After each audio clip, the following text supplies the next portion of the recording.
2013년 겨울을 연 창세기 결정 연구입니다. 메시지 6번에 왔습니다. 메시지 6번은 두 여인의 비유에 대해서 말씀하고 있습니다. 이 두 여인은 갈라디아서 4장에 나와 있는 또 창세기 16장, 17장에 나와 있는 사라와 하갈을 말하고 있습니다. 이 두 여인은 아브라함의 하나는 아내였고 하나는 첩이었습니다. 이 사라와 하갈, 여기에는 아주 비유가 있는데요. 이 비유라는 단어의 의미는 뭐냐면 영어로는 엘러고리입니다. 엘러고리.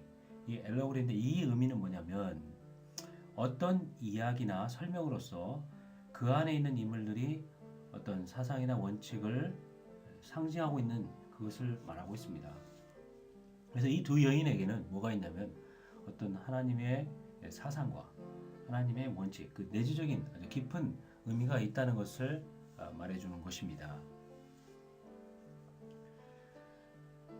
그런데 이 창세기 16장부터 우리가 봐야 될 게 뭐냐면 이 두 여인이 결국 여인은 아들들을 산출하는 거예요. 아들을 산출하는 겁니다. 그런데 이 아들을 산출하는 것은 바로 성경의 중심 사상인데요. 이 하나님의 영원한 목적은 많은 아들들을 산출하는 것입니다. 이 많은 아들을 산출해서 그분의 단체적인 표현을 갖는 것, 이것이 바로 하나님의 영원한 목적인데요. 이러한 신성한 사상이 창세기 16장, 17장 전반부에 녹아있다는 것입니다. 우리가 이러한 내재적인 것을 볼 필요가 있습니다. 이러한 아들들이 사람의 노력으로 산출되는 것이 아니고 하나님의 은혜로 산출된다는 것입니다. 그래서 우리가 은혜에 대해서 다시 한번 여기 정의를 해보면요.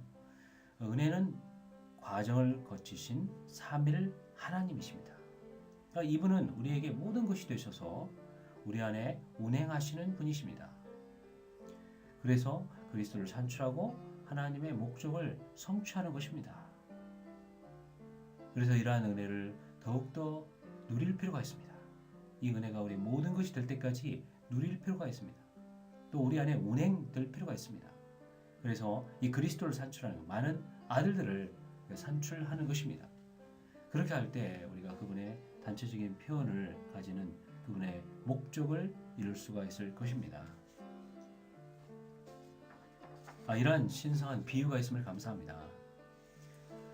먼저 성경 구절을 보게 되면요. 창세기 16장 1절 보게 되면 아브라함의 아내 사레. 첫 번째 여인님은 누구냐면 아브라함의 아내 사레입니다. 그 다음에 사레에게는 이집트인인 여종이 하나 있다. 이 여종은 어느 나라 사람이냐면 이집트 사람입니다. 이 여종의 이름이 하갈이었다라고 말하고 있습니다. 그래서 이 두 여인은 누구냐면 사레와 하갈입니다.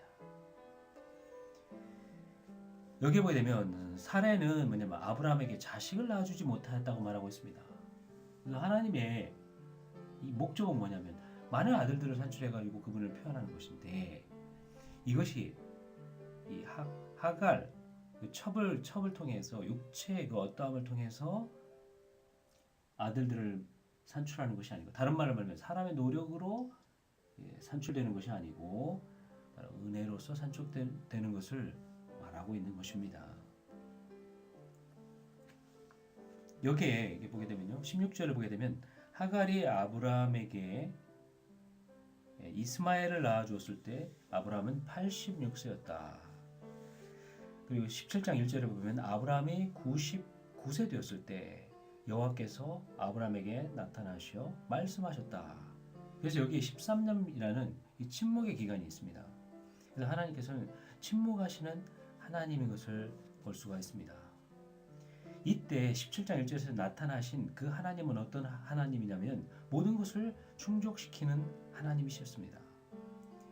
그래서 히브리어로는 엘샤다이입니다. 엘샤다이. 모든 엘은 능력이 있으신 분입니다. 샤다이는 가슴, 유방을 말하는데 이 젖을 우리에게 아주 모든 걸 충족시키는 공급하시는 그런 하나님이라고 말씀하고 있습니다. 이러한 공급의 근원을 가지신 그분이 바로 우리에게 오셨을 때 은혜가 되는 것입니다. 이분이 우리하고 언약을 맺은 그 아브라함하고 언약을 맺은 걸 볼 수가 있는데요. 거기 7절에 보게 되면 나는 나의 언약을 나와 너 사이에 그리고 나와 내 뒤를 이을 너의 씨 사이에 대대로 세워서 영원한 언약을 삼고. 그래서 이 씨는 어떤 사람에게 나오냐면 사라에게서 나오는 것입니다. 하갈에게서 나오는 것이 아니라 사라에게서 나오는 것입니다. 사라에게서 나오는 겁니다. 이삭입니다. 이삭. 그다음에 이 씨 사이에 대대로 세워져 가지고 영원한 언약을 삼고, 이 영원한 언약이 언급되고 있습니다. 이 언약이 뭐냐면 신약에서 보면 은혜의 언약이고 약속의 언약입니다. 그리고 너와 내 뒤를 이을 너의 씨에게 하나님이 될 것이다 라고 말하고 있습니다. 이런 이 언약을 확증하기 위해서 할례를 받아야 했습니다. 그래서 아브라함과 아브라함의 권속들, 아브라함의 집에 있는 식구 모두가 할례를 받을 필요가 있었던 것입니다. 그래서 할례는 바로 이 언약을 확증하는 것입니다. 그래서 창세기 그 16장, 17장에서 얘기하고 있는 것은 이 두 여인에 대해서 말하고 있습니다. 이 두 여인이 바로 두 언약을 말하고 있는데, 하나는 사라로서 약속의 언약을 말하고 있는 거고, 또 다른 하나는 하갈로서 율법의 언약을 말하고 있습니다. 자, 그 다음에 이러한 이제 그 사상과요, 이러한 원칙이 안에 어떤 상징이 이 안에 스며들어 있는데, 이것을 잘 해석한 것이 그 신약의 빛 가운데서 잘 해석한 것이 뭐냐면 바울이었습니다. 사도 바울이 갈라디아서 4장 21절부터 31절까지 쓸 때 아주 창세기 16장, 17장 그 내용을 잘 알고 있었습니다. 이것을 바로 체험의 빛 가운데서 이걸 고찰해 본 것입니다. 여기 이제 갈라디아서 4장 21절부터 쭉 보게 됩니다. 22절에 보면요, 아브라함에게는 두 아들이 있었습니다. 이스마엘과 이삭이 있었죠. 하나는 여종에게서 낳고 이스마엘입니다. 하나는 자유가 있는 여자 사라에게서 난 이삭입니다. 23절에 보게 되면 여종에서 난 아들은 뭐냐? 육체를 따라 난 겁니다. 육체. 근데 자유자가 있는 여자에게서 난 아들은 약속을 통해서 났습니다. 그래서 하나는 그 율법, 그 육체를 상징하는 율법의 언약을 말하고요. 또 하나는 약속의 언약을 말하고 있습니다. 24절에 여기 분명히 말하는데요. 이것은 비유로 말한 것입니다. 이 여자들은 뭘 가리킵니까? 사라와 하갈은 두 언약을 가리키는 것입니다. 두 언약. 약속의 언약, 그 다음에 율법의 언약을 가리키는 것입니다. 그리고 26절에 보게 되면요. 하나는 뭐냐면 하갈인데, 24절에 하갈에 보면 노예 노릇할 자녀들을 낳을 하갈, 그 하갈이고요. 26절에 보게 되면 26절에 보면 위에 있는 예루살렘은 자유가 있는 여자니 곧 우리의 어머니라고 말하고 있습니다. 여기에 있는 위에 있는 예루살렘이 바로 새 예루살렘입니다. 이 새 예루살렘은 무엇으로 예표되냐면 사라로 예표되었습니다. 이 사라는 뭐냐면 우리의 어머니입니다. 어떻게 어머니가 됩니까? 이 사라가 은혜의 언약을 말하기 때문에 이 언약을 통해서 우리가 하나님의 자녀가 되고, 또 이 하나님의 자녀는 새 예루살렘의 구성 요소가 되기 때문에 우리의 어머니가 되는 것입니다. 아주 이게 놀라운 말씀인데요. 결국 이러한 것이 아주 분명한 그림인데, 여기서 보면 이 두 여인이 두 언약임을 상징하고요. 이 두 여인이 두 예루살렘을 상징하고, 이 두 여인이 두 부류의 자녀들을 산출하는 것을 볼 수가 있습니다. 그래서 이 두 언약은 약속의 언약과 율법의 언약이고, 두 예루살렘은 하늘에 속한 예루살렘과 땅에 속한 예루살렘입니다. 그래서 하늘에 속한 예루살렘은 은혜의 새 언약과 관련되고, 땅에 속한 예루살렘은 율법의 언약과 관련됩니다. 이 두 부류의 자녀들, 이것은 뭐냐면 은혜의 언약의 자녀들, 이삭과 같은 사람들이죠. 또 율법의 언약의 자녀들, 이스마엘과 같은 사람들입니다. 이런 두 부류의 자녀를 산출하는 것을 볼 수가 있습니다. 로마서 1번을 보게 되면요, 아브라함의 아내인 사라와 아브라함의 첩인 하갈은 두 언약, 곧 약속의 언약과 율법의 언약에 대한 비유인 것입니다. 그래서 아주 분명하죠. 사라는 아브라함의 아내였고 자유가 있는 여자였습니다. 하갈은 무엇이었습니까? 아브라함의 첩이었습니다. 여종이었습니다. 그래서 이 약속의 언약은 뭐냐면 신약입니다. 신약. 그리고 은혜의 언약입니다. 그리고 하나님의 자녀들이 되게 하고 약속의 은혜를 누리게 하는 것입니다. 그 약속의 언약은 바로 이삭을 낳았습니다. 이것은 뭐냐면 은혜를 통하여 하나님의 목적을 이루려는 씨를 산출하는 것입니다. 육체가 아닙니다. 육체의 노력이 아니고 은혜를 통해서 바로 씨를 산출하는 이 방면을 말하고 있습니다. 그래서 은혜라는 건 뭐냐면 하나님의 많은 아들들을 산출하기 위해 그분의 선민에게 주어지는 하나님 자신입니다. 그래서 이 은혜를 우리는 충만히 누릴 필요가 있습니다. 은혜를 누리는 그런 열린 그릇이 될 필요가 있습니다. 그렇게 할 때에 이러한 은혜를 누릴 때 우리는 이삭을 낳게 되고 그 약속의 언약을 또 누림으로 말미암아 이 그분의 목적을 이룰 수 있는 것입니다. 율법의 언약은 뭘 말하냐면 율법의 위치가 첩의 위치에 있다는 것을 말하고 있습니다.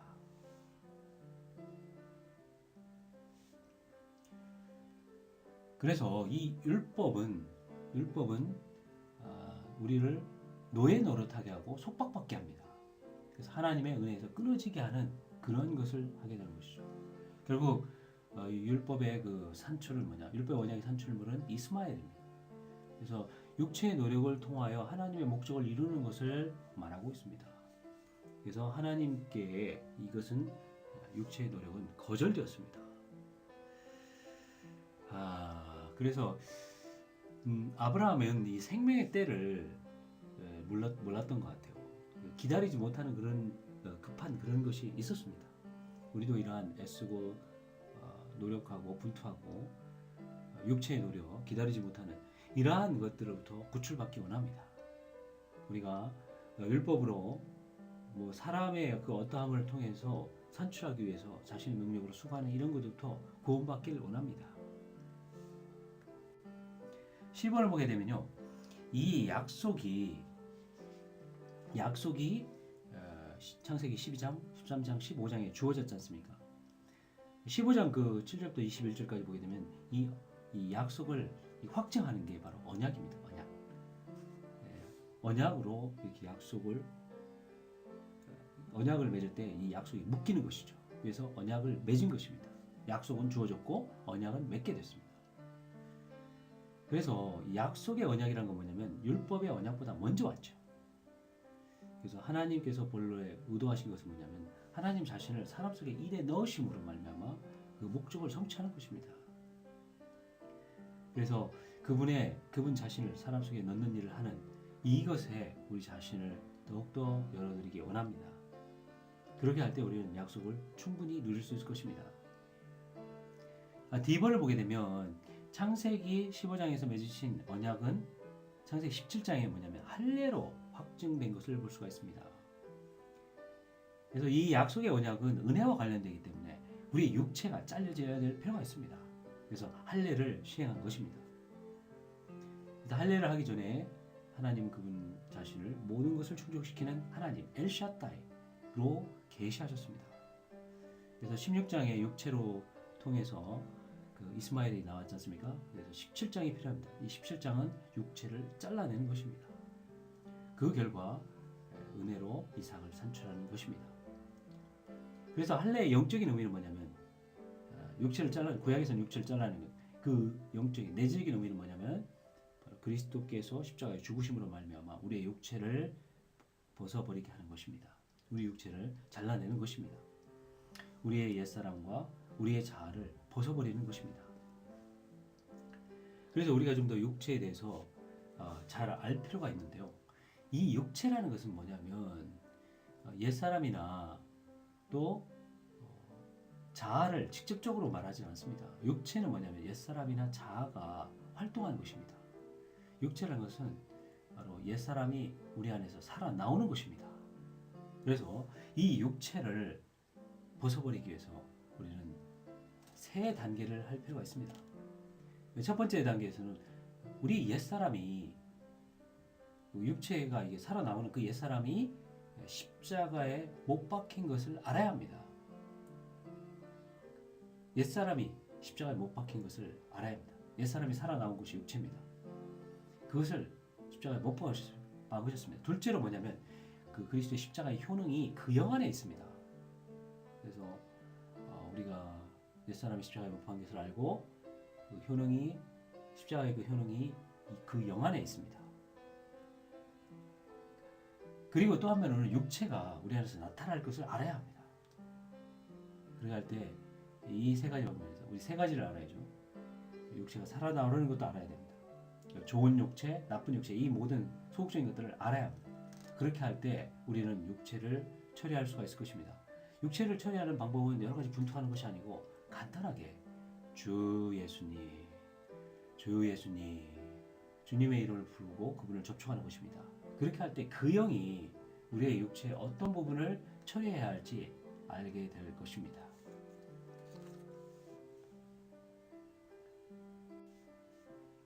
로마서 2번을 보게 되면요. 로마서 2번은 바로 이 갈라디아서 4장 21절부터 31절까지 이 아브라함의 그 체험의 빛을 이 바울이 기록한 것입니다. 아주 이것은 놀라운데요. A번을 보게 되면 갈라디아서 4장 21절부터 31절까지에서 바울은 하갈이 땅에 속한 예루살렘으로 상징되는 율법을 의미하고 사라는 하늘에 속한 예루살렘으로 상징되는 은혜를 의미한다고 말하고 있습니다. 아까도 말했지만 하갈은 뭡니까? 땅에 속한 예루살렘, 율법으로 상징해요. 사라는 뭐냐? 하늘에 속한 예루살렘, 은혜를 의미하고 있습니다. 하갈과 사라는 두 언약이란 말이죠. 그래서 율법의 언약, 은혜의 언약을 대표하고 있습니다. 율법은 무엇이냐면 사람이 무언가를 산출하기 위해서 자신 능력으로 수고하는 거예요. 근데 은혜는 뭐냐? 하나님 자신입니다. 하나님의 많은 아들들을 산출하기 위해 그분의 선민에게 주어진 하나님 자신이 바로 은혜인 것입니다. 이러한 은혜를 더욱더 누리기 원합니다. 이 은혜를요 누리는 것에서 갈라디아서 맨 마지막에서도 주 예수 그리스도의 은혜가 너희 영과 함께 할지라고 말하고 있습니다. 또 한편으로 이 성경의 맨 마지막에 주 예수 그리스도의 은혜가 모든 성도와 함께 할지어다 라고 말하고 있습니다. 그래서 이 은혜가 너무나 우리가 필요한 것입니다. 여기서 10번 D번을 보게 되면요. 하나님께서 본래 아브라함과 맺으신 언약은 어떤 언약입니까? 은혜의 언약입니다. 그래서 두 언약으로 말미암아 태어난 두 부류의 자녀들이 있는데요. 이 두 부류의 자녀는 성질상 약간 다릅니다. 그래서 이 두 부류의 자녀들은 은혜의 언약의 자녀들이 있고 율법의 언약의 자녀들이 있는데요. 은혜의 언약의 자녀들은 그 영으로 태어나서 완전한 권리를 갖고 있습니다. 우리는 그 영으로 태어난 자녀들입니다. 근데 율법의 언약의 자녀들은 뭐냐면 육체를 따라 태어났습니다. 약속의 복에 참여할 권리가 없는 자들입니다. 성질상 아주 다른 것을 볼 수가 있습니다. 2번을 보게 되면 갈라디아서 4장에 믿는 이들의 어머니 곧 위에 있는 예루살렘인 새 예루살렘은 사라로 상징되는 은혜의 새 언약임을 계시하고 있습니다. 갈라디아서 4장 26절은 아주 특별한 구절인데요. 이 구절을 우리가 세 가지 방면으로 해석을 할 수가 있습니다. 첫 번째로는 사라를 초점해가지고 이렇게 볼 수가 있고, 두 번째로는 아버지, 어머니를 통해서 이렇게 볼 수가 있고, 세 번째로는 새 예루살렘의 관점으로 이걸 볼 수가 있습니다. 그래서 첫 번째로 뭐냐면 갈라디아서 4장 26절에 위에 있는 예루살렘은 자유자가 있는 여자, 곧 우리의 어머니라고 말하고 있습니다. 그래서 이 자유가 있는 여자는 누구냐면 사라입니다. 사라는 위에 있는 예루살렘이고요, 하늘에 속한 예루살렘이고 새 예루살렘을 상징하고 있습니다. 또한 이 사라는 은혜, 새 언약, 은혜의 언약을 상징합니다. 결국 이 은혜의 그 언약은 뭐냐면 아들들을 산출합니다. 이 아들들은 뭘 조성합니까? 새 예루살렘을 조성합니다. 이 조성된 이 새 예루살렘은 우리의 어머니인 것입니다. 자, 그럼 아버지 관점으로 봅니다. 아버지는 은혜를 주시는 분이십니다. 또 새 언약의 은혜는 뭐냐? 어머니입니다. 그래서 우리는 은혜를 통하여 태어난 아들들입니다. 이 아들들은 새 예루살렘의 구성 요소가 되고요. 새 예루살렘은 우리의 어머니이고 아들들은 어머니로부터 나왔고 어머니를 구성합니다. 아주 놀랍습니다. 세 번째로 이 새 예루살렘은 아들들의 집합지입니다. 어떻게 이게 집합지가 됐습니까? 아버지께서 은혜를 주셨고 어머니께서 우리 은혜로 우리를 태어나도록 했긴 수단이었기 때문에 우리가 새 예루살렘의 구성체가 된 것입니다. 이것이 아주 신성한 관점입니다. 아주 놀라운 해석입니다. 그래서 이 새 언약을 받고 이 언약을 지키는 것이 너무나 필요하다는 겁니다. 새 언약, 이 언약, 또 이 언약의 내용인 은혜를 마음껏 누리기 원합니다. 이 언약을 지키는 건 뭐냐면 하늘 속한 예루살렘과 교회에 나아가는 것입니다. 새 언약과 하늘 속한 예루살렘과 교회는 하나입니다. 아브라함은 이 성을, 이 새 예루살렘 성을 바라봤습니다. 기대했습니다. 오늘날 우리는 이 새 예루살렘이 되고 있는 중입니다. 어떻게 되고 있습니까? 우리 바로 은혜를 통해서 되는 것입니다. 어떤 율법의 수고나 다른 것을 우리가 자신의 노력 이런 것들을 관심하지 않고 은혜를 더 충만히 누리기 원합니다. 은혜로 매일매일 적셔지기 원합니다. 과정을 거친 3일 하나님으로 온 존재가 적셔져서 우리의 모든 것이 되시고 우리 안에 운행하심으로 말미암아 그리스도가 우리 안에 산출되길 원합니다. 그래서 이 메시지는요, 두 여인의 비유에 대해서 말하고 있습니다. 그래서 로마서 1번은 이 두 여인, 그것이 이 사라와 하갈이 두 언약, 약속의 언약과 율법의 언약을 말하고 있습니다. 그 로마서 2번은요, 바로 이러한 창세기 16장 17장에 있는 이러한 것을 이 아브라함의 그 체험의 비단에서 본 이것을 아브라함의 그 체험의 비단에서 이 갈라디아에서 어떻게 말하고 있는가를 설명해 주는 것입니다. 감사합니다. 이러한 두 여인이 있습니다. 이 두 여인은 두 언약이고 두 여인은 두 예루살렘이고 두 여인은 두 부류의 자녀를 산출하고 있습니다. 주님을 찬미합니다.